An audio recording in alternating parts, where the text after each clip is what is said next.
Welcome in guys, I'm Praveen, this is Maahek. Today we're going to be talking about education and how to create great movements. So we're going to talk about shoulder press or a push press or a dip drive. Major muscle involved is the shoulders for sure. So can we show some push press for me? So this is the movement what it look like, dip drive. Great, so, alright, stop. Before we move on to this movement, create the movement, what you need to understand is about mobility or flexibility. As we always speak about, we emphasize too much on mobility and movement. Let's go. So first is going to be a shoulder rotation to the back. So you want to make sure that you have your hands on the pipe or an object which is a little longer in a straight platform, a little wider. So if you get more flexible, you can have your hands coming closer to create more flexibility. If you're not enough flexible given point of time, you take your hands wide to make it more easy. You should feel a bit of pain, but not too much of pain while doing the movement. All right, turn around. Great, let's go. So while doing the movement, you want to make sure that it's being kept in your palms and not in your fingers, perfectly in your palms. Let's go, roll back. Great. So up, pull back. So you want to make sure that you're not arching too much from the back, keeping that neutral spine, and do that again. Great job. 2. So you can do about 10 or 15 times in order to make it more flexible. Good, one more time. Let's put this down. We're going to talk about flexibility of the chest now, or the shoulders, okay? So what stretch is going to be, you can definitely place the palms, take 1 foot forward, bend that elbow lightly, and now push forward, lean forward, bend the elbow a little bit more, good job.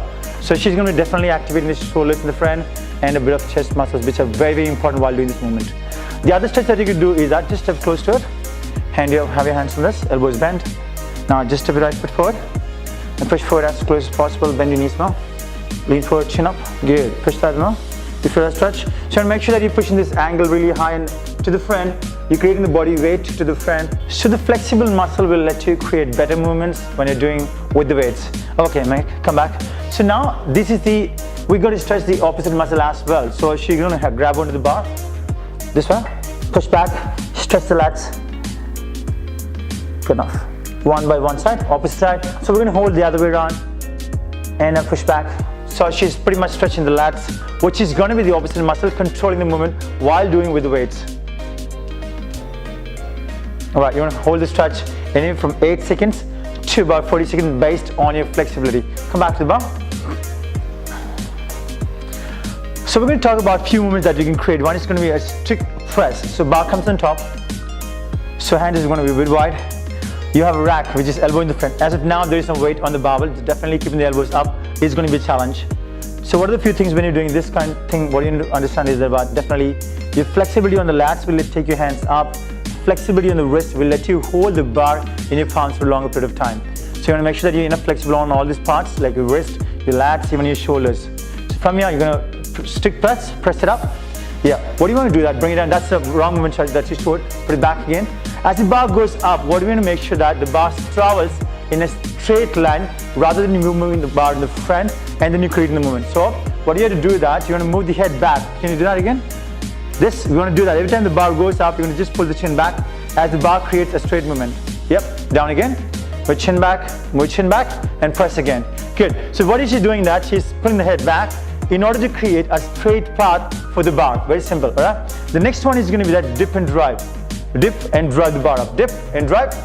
Good, together. Down, dip, drive together. Good job, let's go. So it becomes more compound, more powerful movements. Great job. 3, 4. All right, stop, change.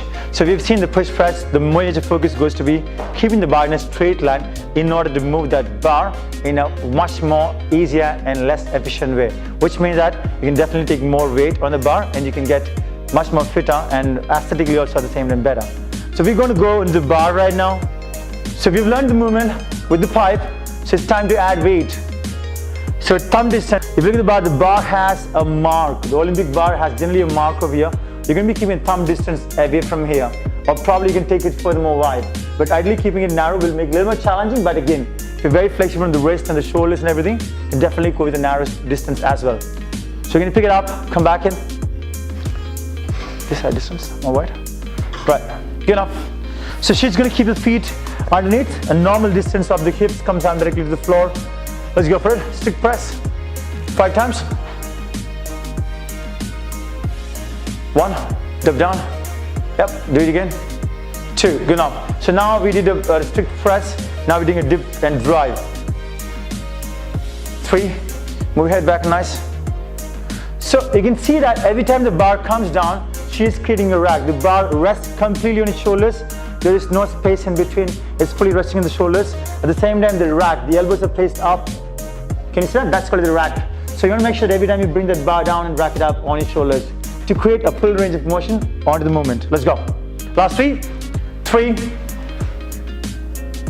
2. Great job. One more. Awesome. Put this bar back. How do you put the bar back? It's going to be going to walk forward to the bar.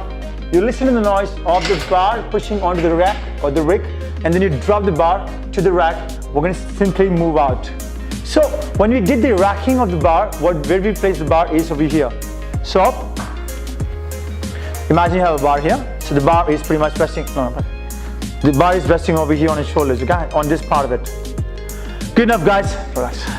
So that's about push press, at the shoulder press or the dip drive. So this is how we create the movements. We got about 3 videos every week coming for you guys. So make sure that you hit the subscribe button, share the videos with as many people as possible, and stay tuned with us till the next video comes in. Cheers. Thank you. See you next time.